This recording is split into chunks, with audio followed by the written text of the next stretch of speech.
Good morning વિદ્યાર્થી મિત્રો, છેલ્લા લેક્ચરમાં આપણે સ્વાધ્યાય 6.3 જોઈ ગયા હતા. એમાંથી દાખલા નંબર 7 થી 10 આપણે સિલેબસમાં છે અને 1 થી 6 એમાંથી 2 દાખલા તમને કરાવેલા હતા અને બાકીના હોમવર્કમાં આપેલા હતા.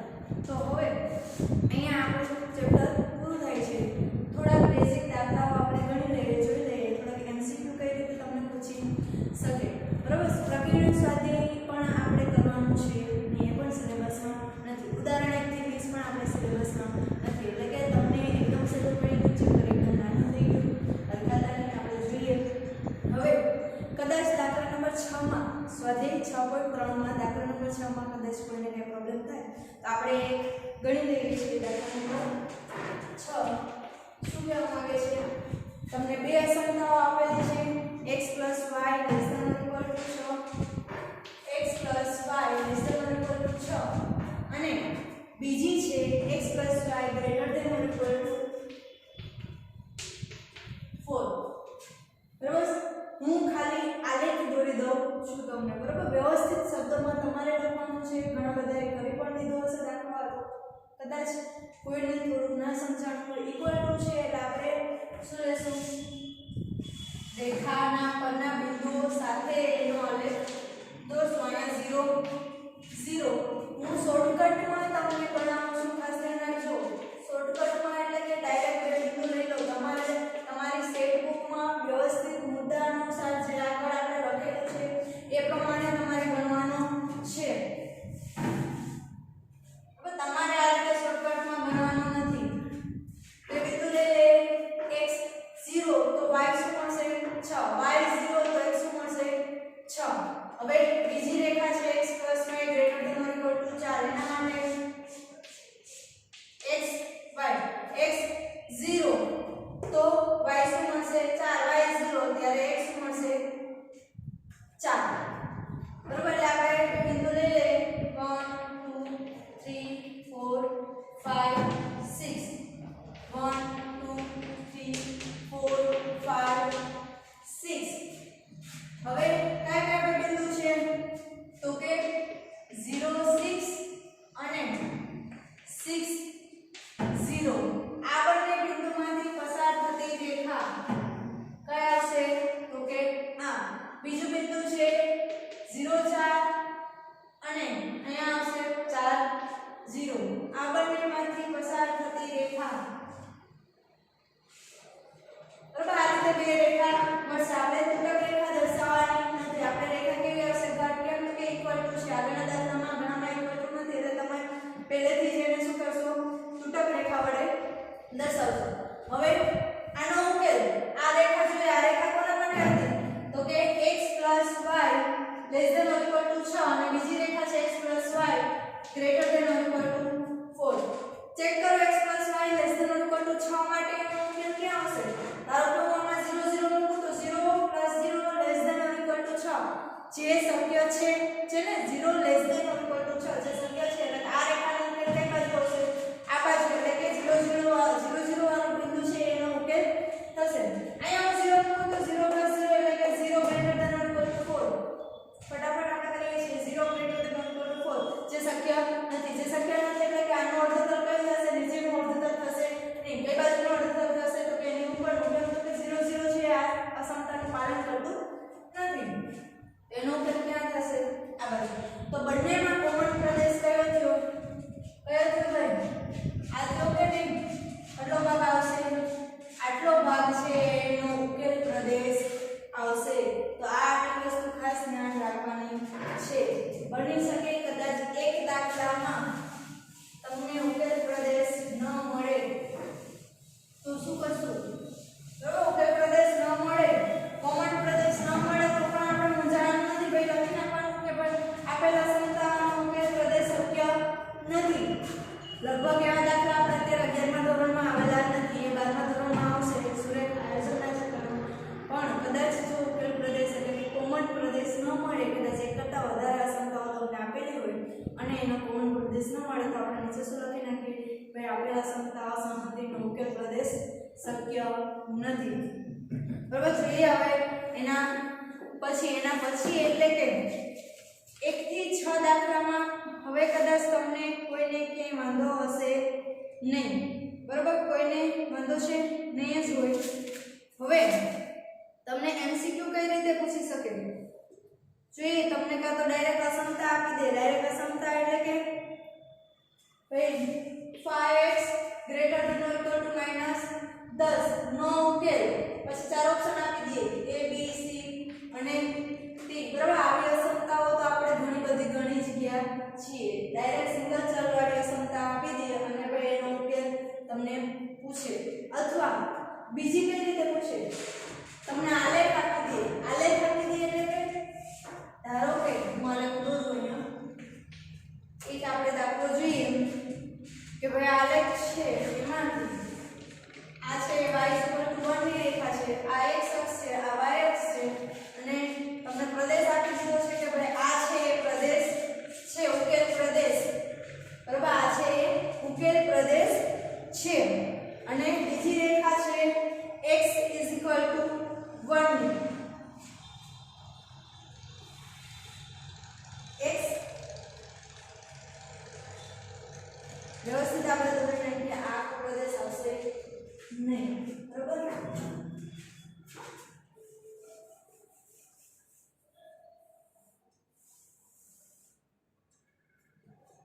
રકમ વ્યવસ્થિત લખી નાખો. આ છે y = 1 ની કેવી રેખા છે, તૂટક રેખા છે. કેવી રેખા છે, તૂટક રેખા છે.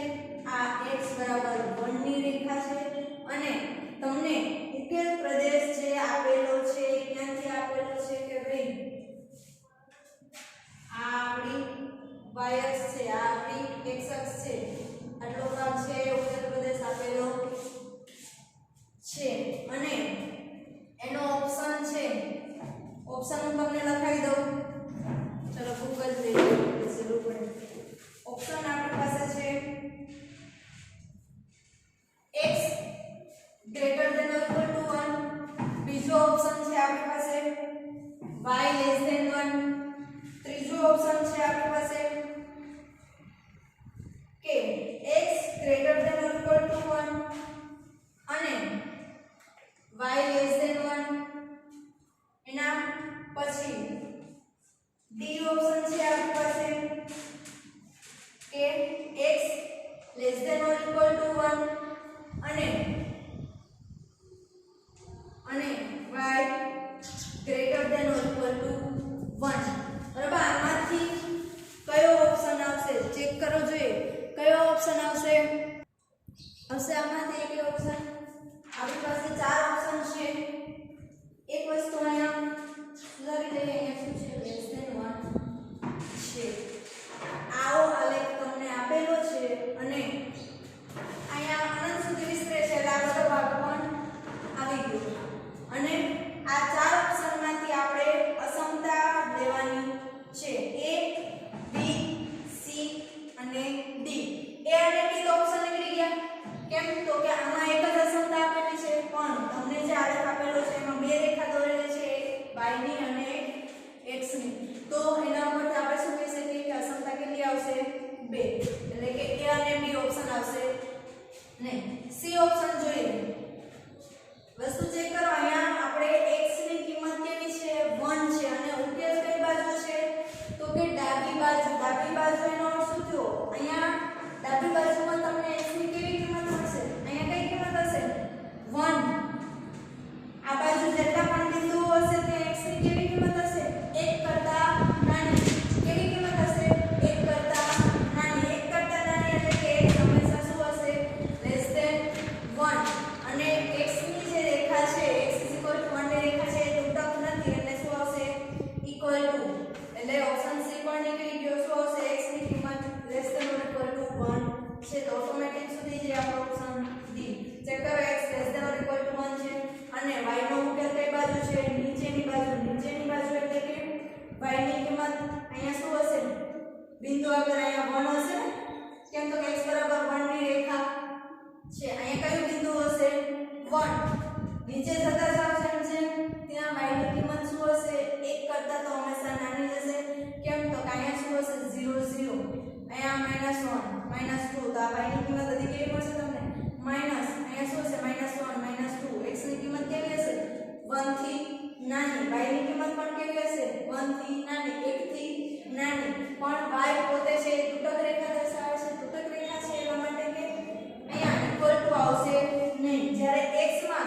તૂટક રેખા નથી. કેવી રેખા છે? આખી રેખા છે. માટે શું આવશે? ઇક્વલ ટુ વાળું સમીકરણ આવશે. તો આપણો ઓપ્શન શું થઈ ગયો કે ભાઈ ડી. બરાબર, શું ઓપ્શન થશે? ડી. જોઈએ એના પછીનો આવા તમને એમસીક્યુ પૂછી શકે. ભાઈ ડાયરેક્ટ આલેખ આપી દે અને કહી દે કે ભાઈ આ અસમતા, આ આલેખ કઈ અસમતાનો છે? એક અસમતાનો આલેખ આપ્યો હતો તો બે અસમતાનો. ધારો કે હું એમ કહી દઉં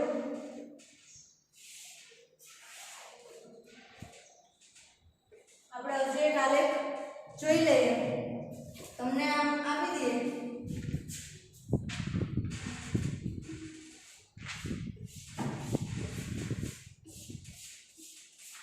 આ x અક્ષ, આ y અક્ષ. હવે આનો ઉકેલ પ્રદેશ શું થશે? બાબા અહીંયા કોઈ રેખા દોરેલી છે નથી. કેમ? તો શું થશે? આ x છે, આ y છે. આના ઉપરથી નવું એક નોંધ ખાસ ધ્યાન રાખજો. x અક્ષ પોતે છે એ કોની રેખા છે? x અક્ષ પોતે છે એ કોની રેખા છે? આપણે શું કરીએ છીએ? ધારો કે અહીંયા 0 0 છે, અહીંયા 1, અહીંયા 2, અહીંયા 3. તો જો મારે y બરાબર 2 રેખા દોરવી હોય તો એ કઈ થશે? અહીંયા આડી લાઈન થશે કે નહીં? y બરાબર 1 માટે આડી લાઈન, y બરાબર -1 માટે તો પણ આડી લાઈન, y બરાબર -2 માટે આડી લાઈન, તો y બરાબર 0 માટે કયા આવશે? x અક્ષ પોતે. કયા આવશે? x અક્ષ પોતે. એટલે x અક્ષ લખો કે આ લાઈન છે, રેખા છે, એ કોની છે? y બરાબર 0 માટેની પણ આપણે કહી શકીએ. ખાસ ધ્યાન રાખજો આ વસ્તુ IMP. બરાબર, તો એ જ રીતે y અક્ષ છે એ પણ શું છે? x બરાબર 0 ની જ રેખા છે.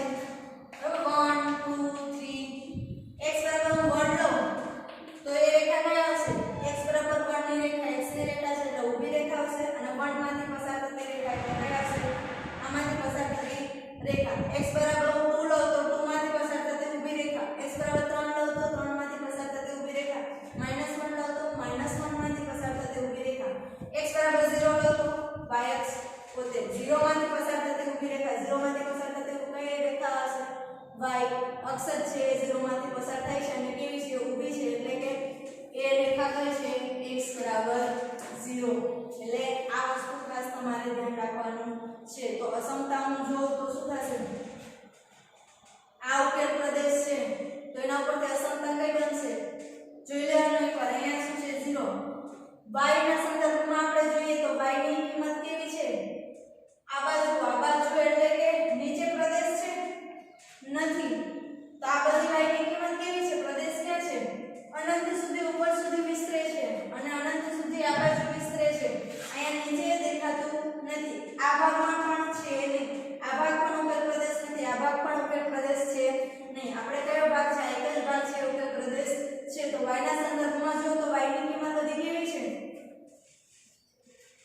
આ મૂળ રેખા કઈ છે? x બરાબર 0 ની છે. આ કેવી છે? y બરાબર 0 ને. એટલે y ની કિંમત બધી કેવી આવશે?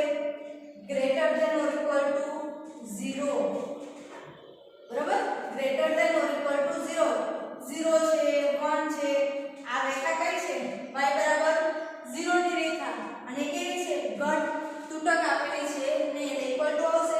અને y ની કિંમત બધી કેવી લીધી છે? ધન તરફની. એટલે y greater than or equal to 0. હવે x ની કિંમત, તો x ની રેખા કઈ છે? x બરાબર 0. x ની કિંમત 0 પરથી આવશે એટલે મિનિમમ x ની કિંમત કેવી છે? 0. હવે એ રેખા કેવી દોરેલી છે? તમને ઘટ દોરેલી છે, તૂટક નથી. અને એ પણ કેવી છે? x ની કિંમત આ બાજુ એટલે કે કેવી છે? 1 2 3 4 5 6 કેવી છે? ધન. તો આ ઉકેલ પ્રદેશ છે કયા સમતાનો ઉકેલ પ્રદેશ થશે? તો કે x greater than or equal to 0 અને y greater than or equal to 0. બરાબર, તમને અસમતા લખતા આવડવી જોઈએ ઉકેલ પ્રદેશ પરથી. પહેલા તો તમને જે રેખા આપેલી છે, રેખા કઈ આપેલી છે? y 0. ચેક કરી લો કે ભાઈ અહીંયા x ની કિંમત કેવી રહેશે આ પ્રદેશમાં અને y ની કિંમત કેવી રહેશે. y ના સંદર્ભમાં મારે જોવું હોય તો શું છે? ક્યાં છે આ ઉકેલ પ્રદેશ? પહેલા ચરણમાં કેવા છે? બધે જ કેવી કિંમતો છે? ધન કિંમતો છે. આ બાજુ કેવી કિંમતો છે? બધી x ની કિંમત પણ કેવી છે? ધન કિંમત છે. તો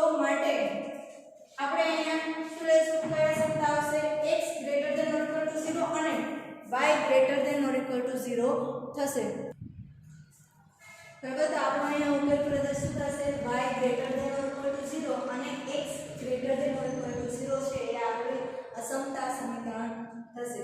એટલે કે જો તમને ઉકેલ પ્રદેશ આપેલો હોય અને એના ઉપરથી અસમતાનું સમીકરણ મેળવવાનું હોય તો પણ આપણે નક્કી કરી શકીએ. હવે અહીંયા સુધી રાખીએ. એના પછી જોઈએ કદાચ તમને ડાયરેક્ટ એમ આપી દે કે ભાઈ આલેખ આપી દે. આલેખ એટલે કે આપણે એક સમીકરણ જોઈએ, ધારો કે 4x - y ગ્રેટર ધેન 0 નો આલેખ ખાલી જગ્યા અને એના પરથી તમને ABCD ઓપ્શન આપી દે. અહીંયા પણ આલેખ દોરી દે, અહીંયા પણ આલેખ દોરી દે, C માં પણ આલેખ હોય અને D માં પણ આલેખ હોય. બરાબર, બહુ વધારે ટિપિકલ તમને MCQ હશે નહીં. આ જ રીતના હશે કાં તો તમને સમીકરણ એક ચલમાં આપી દે અને એનો ઉકેલ મેળવવાનો કે પૂર્ણાંક સંખ્યા, વાસ્તવિક સંખ્યા કે પ્રાકૃતિક સંખ્યા, અને એના ઉપરથી તમને ઓપ્શન આપી દે કે ભાઈ આટલા ઓપ્શનમાંથી એનો ઉકેલ શું છે. અથવા તો તમને આ રીતે બે ચલવાળું અસમતા આપી દે, બે ચલવાળી, અને એનો આલેખ એનો ઉકેલ શું થશે એના ઉપરથી ડાયરેક્ટ આલેખ તમને ઓપ્શનમાં આપી દે તો એ રીતે પણ પૂછી શકે. અથવા ડાયરેક્ટ આલેખ આપી દે અને ઓપ્શનમાં તમને શું આપી દે, અસમતા આપી દે કે ભાઈ આલેખ પરથી એની અસમતા કઈ થશે. એક અસમતા પણ હોઈ શકે, બે અસમતા પણ હોઈ શકે. જે આલેખ આપેલો હોય તમને એ એક અસમતાનો ઉકેલ પણ હોઈ શકે અને બે અસમતાનો પણ ઉકેલ હોઈ શકે. તો આ રીતે તમને પૂછી શકે. અને સમીકરણ એટલે કે અસમતાનું એક ચલવાળું સમીકરણ ગમે એટલું ટિપિકલ પૂછી શકે. બરાબર, લગભગ તમારે બોર્ડમાં એટલું બધું નહીં પૂછે પણ જે તમે JEE એક્ઝામ આપશો તો એમાં પૂછી શકે. એક JEE નો ટોપિક છે, ધારો કે હું એમ લઉં કે માનાંકવાળી અસમતા હોય, લેસ ધેન કોઈ સંખ્યા હોય, ધારો કે x + y અને c, તો આનો ઉકેલ કઈ રીતે મેળવવો. બરોબર, x + y માનાંક આપેલું હોય, less than or equal to c, આનો ઉકેલ કઈ રીતે મેળવવો. તમે એમ કહેશો કે ભાઈ સહેલું જ છે, માનાંક એટલે એકવાર પ્લસ કરી નાખો, એકવાર માઈનસ કરી નાખો, એટલે એકવાર પ્લસ કર્યું x + y less than or equal to c, અથવા એકવાર માઈનસ કર્યું, માનાંકને કાઢીએ less than or equal to c, પછી ઉકેલીએ, જે ઉકેલ મળે એ અહીંયા શું આવશે, અથવા. તો એવું જરૂરી નથી. બરાબર, આ જરૂરી નથી એટલે કે આ બધા કિસ્સામાં સાચું ન પડે કે ભાઈ આપણે માનાંકને કાઢીને એકવાર પ્લસ કરી નાખીએ, એકવાર માઈનસ કરી નાખીએ. ખરેખર માનાંકની એ વ્યાખ્યા જ નથી. માનાંક એટલે શું, તો કે માનાંકનું કાર્ય શું છે, તો કે અંદર જે સંખ્યા રહેલી છે એને શું કરે છે, ધન બનાવે છે. તો આપણે આ રીતે કઈ રીતે બે ઓપ્શન લઈ શકીએ. માની લો કે અંદર ધન છે તો ધન હશે તો ધન જ રહેવા દેશે. તો આપણે ઋણનો શું કામ આપણે ઓપ્શન લઈને દાખલો ગણીએ છીએ. તો એ ખાસ સમજવાનું છે કે માનાંક હશે તો કઈ રીતે આપણે એનો ઉકેલ મેળવશું. આ રીતે નહીં કે પ્લસ કરી દે, એકવાર માઈનસ કરી દે, એ રીતે નહીં કરીએ. એનો ઉપયોગ તો કરશું, બરાબર, આ વસ્તુનો આપણે ઉપયોગ તો કરશું, પણ કઈ રીતે, અસમતામાં નહીં, ઇક્વલ ટુમાં ઉપયોગ કરશું. કઈ રીતે કરીએ આપણે જો એક ઉદાહરણ લઈને હું તમને સમજાવું. પણ ટૂંકમાં તમારે શું ધ્યાન રાખવાનું છે, માનાંક છે એ શું કરે છે, અંદર રહેલી જે ઋણ સંખ્યા છે એને ધન બનાવે છે. જો ધન હશે તો ધન જ રહેશે, જો ઋણ હશે તો એને શું કરી દેશે, ધન કરી દેશે. આપણે ઉદાહરણ લઈને આપણે જોઈએ. થોડું અટપટું છે પણ જો એક વસ્તુ તમને ધ્યાનમાં સમજાઈ જશે આ વસ્તુ તો પછી એકદમ સહેલું પડી જશે. ગમે એટલા દાખલા, ગમે એવડો માનાંક કેમ નહીં હોય, તમને વાંધો આવશે નહીં. ઉદાહરણ લઈને સમજીએ કે ધારો 4 - x + 1 અને લેસ ધેન ઓર ઇક્વલ છે કે greater than or equal to શું છે, આપણે જોઈએ લેસ ધેન 3 છે, લેસ ધેન 3 કિલો, બરોબર, શું આવશે, લેસ ધેન 3. એનો આપણે ઉકેલ મેળવવાનો છે. તો પહેલા આપણે શું કરશું, પહેલા કાર્ય શું કરવાનું છે આપણે, તો કે x ની એવી કિંમતો શોધવાની છે. હવે લેસ ધેન 3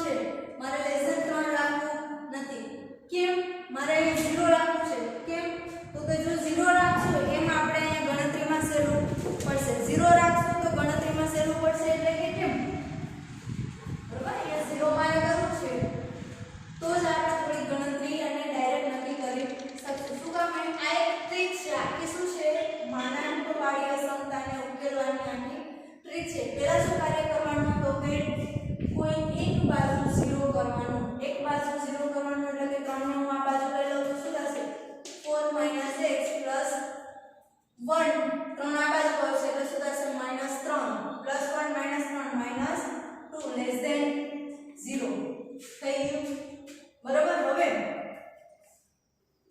જેમ આપણે આલેખમાં કરતા કે ભાઈ અસમતાને કાઢીને ઇક્વલ ટુ રાખતા તો બસ એ જ રીતે કરવાનું છે 4 - x - 2 બરાબર 0 લેતા શું કામ એ હું તમને હમણાં કહું પહેલા આટલું ધ્યાન રાખો પહેલા એક બાજુ 0 કરો પછી અસમતા કાઢી અને ઇક્વલ ટુ લખી નાખો ઇક્વલ ટુ લખાઈ ગયા પછી અહીંયા જ્યારે ઇક્વલ ટુ હશે ત્યારે આપણે જે જૂની રીત માનાંકની કે ભાઈ માનાંક કાઢીએ તો પ્લસ માઈનસ થઈ જાય એ વસ્તુને આપણે લઈએ x ની એવી કઈ કિંમતો છે કે ઇક્વલ ટુ 0 થાય બરોબર x ની કિંમત એવી કઈ લઈએ કે જેથી અહીંયા હું x ની આનો અર્થ શું થાય માનાંક હવે અહીંયા ઇક્વલ ટુ આપણે કહ્યું તો આ વસ્તુ શું થઈ ગઈ એકદમ સહેલી થઈ ગઈ એટલે કે આના ઉપરથી ડાયરેક્ટ આપણે કહી શકીએ કે ભાઈ મારે x નું કઈ કિંમત લઉં તો આ સમીકરણનું મૂલ્ય શું થાય 0 થાય કઈ કિંમત લઉં તો કે x બરાબર લેવા માટે આપણે શું કરવું પડે એકનું પ્લસ લઈ લો 4 - x - 2 આ માનાંકને કાઢી એકવાર મેં શું કર્યું આ પ્લસ લીધું છે = 0 અથવા શું આવશે અને નહીં આવે અથવા શું આવશે આને -4 - x - 2 બરાબર 0 ઘણાને અઘરું લાગશે તમારે આ લેક્ચર અહીંયાથી 2 થી 3 વાર જોશો તો જ સમજાશે હવે અહીંયા હું x ની કિંમત મેળવી તો શું થશે x ની બાજુ જશે એટલે x બરાબર 2 મળી ગયા અહીંયા શું થશે તો કે -4 + x - 2 બરાબર 0 એટલે કે x ની કિંમત શું મળી ગઈ અહીંયા 6 આનો અર્થ શું થયું જો હું x બરાબર અહીંયા 2 મૂકું તો શું થાય 4 - 2 એટલે કે 2 શું થશે 0 અહીંયા હું 6 મૂકું તો શું થાય 4 - 6 શું આવે -2 પણ માનાંક છે એટલે શું થઈ જશે પ્લસ થઈ જશે એટલે 2 ના 2 - 2 શું આવશે 0 આનો અર્થ શું થયો x ની એવી કઈ કિંમતો માટે આ સમીકરણનો ઉકેલ 0 મળે તો કે ભાઈ 2 અને 6 માટે એટલે કે x ની એવી કિંમતો તમારે શોધવી ફરજિયાત છે કે જેથી આપેલ સમીકરણનું મૂલ્ય શું થાય 0 થાય શું કામ કેમ સહેલું પડે છે હવે જોઈએ આપણે હવે સંખ્યા રેખા દોરી નાખો બેટા સંખ્યા રેખા દોરી નાખી કિંમતો લઈ લો જેટલી અલગ અલગ કિંમતો મળી ગઈ છે x બરાબર 2 મળ્યું x બરાબર 6 મળ્યું 2 ક્યાં હશે અહીંયા ક્યાંક હશે 6 ક્યાં હશે તો આ બાજુ તો ન હોય ક્યાં હશે અહીંયા ક્યાંક હશે એક્ઝેક્ટ માપ લેવાની જરૂર છે નહીં મારે ખાલી સંખ્યા રેખાના શું કરવા છે એમાં જે બિંદુઓ આપણને મળ્યા છે x ને અલગ અલગ એને દર્શાવવા છે તો હવે જેમ આપણે અસમતામાં આલેખમાં કોઈ એક અર્ધ તરફ હતું ઉકેલ તો અહીંયા શું થશે આનો ઉકેલ હંમેશા આ જે સંખ્યા રેખાને કેટલા ભાગ થયા 3 ભાગમાંથી કોઈ એક ભાગ અથવા તો 2 ભાગ અથવા તો 3 ભાગ શું થશે એનો ઉકેલ થશે ચેક કરતા જઈએ હવે આપણે શું કર્યું અહીંયા =0 લીધું =0 નું કામ શું હતું ખાલી x ની કિંમત નક્કી કરવા માટે કે જ્યારે આ સમીકરણનું મૂલ્ય શું થાય 0 મળી ગયા આપણે બે કિંમતો 2 અને 6 હવે આ સમીકરણને ભૂલી જાઓ કોને તો કે = વાળા સમીકરણને ભૂલી જાઓ હવે આપણો અસમતાનું સમીકરણ કયું છે આ એટલે કે 4 - x - 2 0 હવે આમાં હું શું મૂકું હવે આમાં 3 ભાગ થયા સંખ્યા રેખાના એક આ બાજુનો ભાગ એક આ બાજુનો ભાગ એક આ બાજુનો ભાગ આ બાજુનો ભાગમાંથી આપણે એનો ઉકેલ લેવા માટે શું કરવાનું તો કે કાં તો 2 થી આ બાજુની કિંમત ઉકેલાશે કાં તો 2 થી 6 ની વચ્ચેની કિંમત ઉકેલાશે કાં તો 6 થી આ બાજુની કિંમતનો ઉકેલ છે આ સંખ્યાનો ઉકેલ હશે બરાબર તો શું કરવાનું તો કોઈ પણ એક કિંમત લઈ લો 3 ભાગમાંથી ત્રણેયની એક ભાગની એક કિંમત લેવાની છે જેમ આલેખમાં આપણે કરતા હતા અર્ધતલ નક્કી કરવા માટે કે કોઈ એક બિંદુ મૂકી દેતા હતા એ જ રીતે આમાંથી કોઈ પણ એક બિંદુ 2 થી નાની સંખ્યા એવી કોઈ પણ સહેલું પડે એના માટે આપણે શું લઈ લઈએ 0 0 માં મૂકી દો તો શું થશે 4 - 0 - 2 0 બરાબર 4 - 0 માનાંક ધન છે 4 - 2 0 એટલે કે 2 0 શક્ય છે નહીં તો આનો આ ભાગ છે ઉકેલ થશે નહીં હવે 2 થી 6 ની વચ્ચેની સંખ્યા કોઈ લેવાની છે 2 થી 6 ની કઈ સંખ્યા લેશો આપણે ધારો કે હું અહીંયા 3 હોય 2 થી 6 ની વચ્ચે 3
0 2 માઈનસ 2 લેસ ધેન 0 6 પણ આવશે નહીં. અથવા ડાયરેક્ટ લખી નાખો કે ભાઈ લેસ ધેન ઇક્વલ ટુ હોત તો પોતે બિંદુ આવત.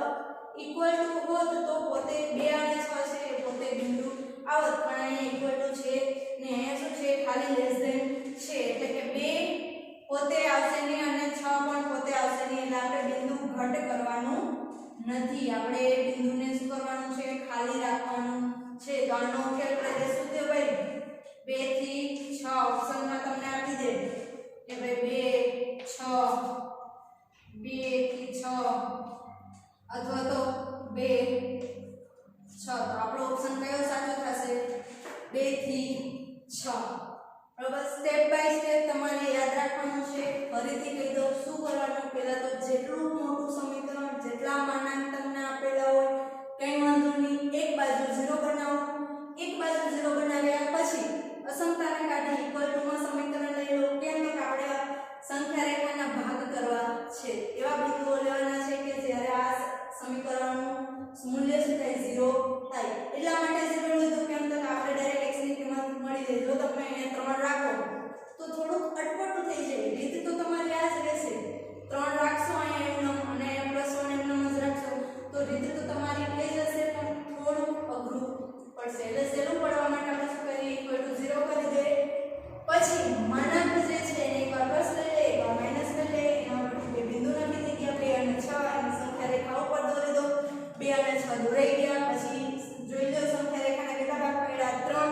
તો ત્રણેય ભાગમાંથી એક એક બિંદુ તમારે હવે ક્યાં મૂકવાનું છે અસમતામાં મૂકવાનું છે. અસમતામાં મૂકતા જાઓ. 2 થી નાની સંખ્યા 0 લીધું મેં તો ભાઈ એનું પાલન થતું નથી. એક બિંદુનું પાલન નહીં થાય તો એનો અર્થ શું થશે 2 થી નાની જેટલી પણ સંખ્યા હશે એ આ અસમતાનું પાલન નહીં કરે. ચેક કરી લેજો તમે. 2 થી નાની ગમે એટલી સંખ્યા લઈ લો, તમને તે મારે -100 લેવું. -100 મૂકો જોઈએ. શું થાય -100 મૂકો તો 4 -16 100 શું થશે 104 થશે. માઈનસ પ્લસ એટલે 104 -2 102 લેસ ધેન 0 જે શક્ય નથી. આ ભાગનો એક બિંદુ લો, આ ભાગનો ત્રણેય ભાગનો જેટલા પણ કદાચ કોઈમાં 3 ભાગ પડે સંખ્યા રેખાના, કદાચ કોઈ એવું સમીકરણ આપેલું હોય કે જેમાં 4 ભાગ પડે સંખ્યા રેખાના, 2 ભાગ પડે તો એ અસમતાના સમીકરણ ઉપર આધાર રાખે છે, માનાંક ઉપર આધાર રાખે છે. ત્રણેય ભાગના એક એક બિંદુ લઈ લો, ચકાસી જુઓ કે ભાઈ એનું પાલન થાય છે કે નહીં. કેમાં મૂકવાનું અસમતામાં. ક્યાં મૂકવાનું અહીંયા. બરાબર. 0 વાળા સમીકરણમાં અહીંયા મૂકી દેશો તો પણ ચાલે. આપણે હવે ચેક જ કરવાનું છે કે કયો ભાગ છે એનો ઉકેલ થશે. તમને કદાચ ભૂલથી તમે આમાં મૂકી દો તો પણ ચાલે. કેમ તો કે એના ઉપરથી સમીકરણ મળેલું છે ને આ સાદુરૂપ કે આ સાદુરૂપ.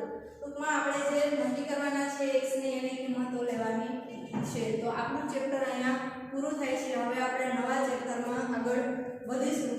કદાચ અહીંયા માનાંકમાં તમને થોડી ઘણી ખબર ન પડતી હોય તો ઘણા બધા માનાંકવાળા તમારી જાતે એક કોઈ પણ એક્ઝામ્પલ લઈ અને પ્રેક્ટિસ કરજો. આ વિડીયોને 2 થી 3 વાર જોજો એટલે તમને સ્ટેપ બાય સ્ટેપ ખબર પડી જાય. કાંઈ નથી કરવાનું, 2 જ સ્ટેપ તમારે ધ્યાન રાખવાના છે. 0 બનાવો, બીજું ઇક્વલ ટુ 0 લે અને x ની એની કિંમતો શોધો કે જેથી આ સમીકરણનો ઉકેલ શું મળે 0. એને સંખ્યા રેખા ઉપર નાખી દો. ભાગ થઈ ગયા સંખ્યા રેખાના 3 જેટલા ભાગ થયા એમાંથી એક બિંદુ લઈ લો અને ચેક કરતા જાઓ કે ભાઈ એનો ઉકેલ મળે છે કે નહીં, એનું સમાધાન કરે છે કે નહીં. તો આપણે આ લેક્ચર અહીંયા સુધી જ રાખીએ. હોમવર્ક પણ તમારે અત્યાર સુધી આ ચેપ્ટરમાં સેટ બુક કમ્પ્લીટ કરવાની છે. એ ક્યારે અપલોડ કરવાની છે આપણે હવેથી મેસેજ કરશું. બરાબર. બધાને કમ્પ્લીટ હોવી જોઈએ. Thank you.